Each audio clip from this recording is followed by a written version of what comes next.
Hi, ഇന്ന് duty കഴിഞ്ഞപ്പോൾ ഞങ്ങളൊന്ന് നെസ്റ്റോയിൽ പോവാണ്. ഇത് നമ്മുടെ സാധയിലുള്ള നെസ്റ്റോ ആണ്. എല്ലാവർക്കും അത്യാവശ്യം ചെറിയ ചെറിയ ഷോപ്പിംഗ് ഉണ്ടായിരുന്നു.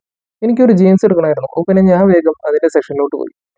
പിന്നെ ഇവിടെ അത്യാവശ്യം നല്ല കളക്ഷൻസ് തന്നെ ഉണ്ടായിരുന്നു. ഷർട്ട്സ് ആണെങ്കിലും ജീൻസ് ആണെങ്കിലും ഒക്കെ അത്യാവശ്യം നല്ലൊരു നോർമൽ ബഡ്ജറ്റിൽ. ഞാനേതായാലും അവിടെ നിന്ന് ഒരു ജീൻസ് എടുത്തിട്ട് പിന്നെ അടിയിലോട്ട് ഫ്രൂട്ട്സിന്റെ സെക്ഷനിലോട്ട് ഇറങ്ങി. അവിടെ ഈ ചക്ക ഇരിക്കുന്നത് കണ്ടപ്പോൾ വെറുതെ ഒന്ന് എടുത്ത് നോക്കിയതാണ്. നാട്ടിൽ വന്നതിന് ശേഷം നല്ലൊരു ചക്ക ശരിക്കും പറഞ്ഞാൽ കഴിച്ചിട്ടില്ല. ഈ ഒരു ചെറിയ ഒരു പീസിന് ഏകദേശം ഇവിടുത്തെ 5 റിയാല് 400 പൈസ വരുന്നുണ്ട്.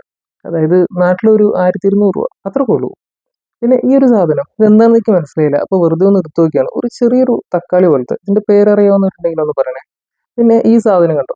ഞാനിവിടെ എനിക്ക് ആകെ കറി വെക്കാൻ അറിയാവുന്ന ഒരു സാധനമാണിത്. നെക്കാനക്ക്. നാട്ടിലുള്ളപ്പോൾ സോയാബീനായിരുന്നു എനിക്ക് ആകെ കറി വെക്കാൻ അറിയാവുന്ന സാധനം. ഇവിടെ ഇത്.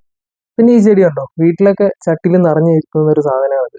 പിന്നെ നമ്മുടെ മണി പ്ലാന്റ്. ഇതിന് ഇവിടുത്തെ ഒരു റിയാല് 900 പൈസയാണ് ഇതിന്റെ റേറ്റ്. നാട്ടിൽ ഏകദേശം ഒരു 400 രൂപ 500 രൂപ അത്രയൊക്കെ വരും ഈ ഒരു ചെറിയൊരു പീസ് മണി പ്ലാന്റിന്. അങ്ങനെ ഷോപ്പിംഗ് കഴിഞ്ഞ് ഞങ്ങൾ അവിടെ നിന്ന് പിന്നെ നേരെ ഹോട്ടലിലോട്ട് പോയി. ഇവിടുത്തെ ഒട്ടുമിക്ക ഹോട്ടലുകളിലും ഇങ്ങനത്തെ ഒരു സെറ്റപ്പ് ഉണ്ടാവും ഇരിക്കാനായിട്ട്. നമുക്ക് എല്ലാവർക്കും തന്നെ ഒട്ടം വളഞ്ഞിരുന്ന് ഭക്ഷണം കഴിക്കാം. ഒരു പ്രത്യേക രസമാണ്. അറബികള് അവരുടെ വീട്ടിൽ എല്ലാവരും കൂടെ ഒരുമിച്ചിരുന്ന് ഇങ്ങനെ ഇരുന്നാണ് കഴിക്കാന്നാണ് ഞാൻ കേട്ടിട്ടുള്ളത്. അപ്പൊ ആ ഒരു സെറ്റപ്പ് ഇവിടുത്തെ അത്യാവശ്യം നല്ല എല്ലാ ഹോട്ടലുകളിലും ഉണ്ട്. ഞങ്ങൾ ഓർഡർ ചെയ്തത് പ്ലേറ്റ് ഷവർമയാണ്. നല്ല വിശപ്പുണ്ടായിരുന്നതുകൊണ്ട് തന്നെ പ്ലേറ്റിക്ക് മാറ്റാനോ അതിന്റെ ഭംഗി ആസ്വദിക്കാനോ നിന്നില്ല. എല്ലാവരും അതിൽ നിന്ന് തന്നെ എടുത്ത് കഴിച്ചു. സംഗതി എന്തായാലും നല്ല ക്വാണ്ടിറ്റിയിലാണ് ഉണ്ടായിരുന്നത്. ഞങ്ങൾ 5 ആളുണ്ടായിരുന്നു. 5 ആള് കഴിച്ചിട്ടും അത് ബാക്കിയായിരുന്നു. പിന്നെ എങ്ങനെയൊക്കെയോ അത് കഴിച്ച് തീർത്തതാണ്. നല്ല ടേസ്റ്റും ഉണ്ടായിരുന്നു കേട്ടോ.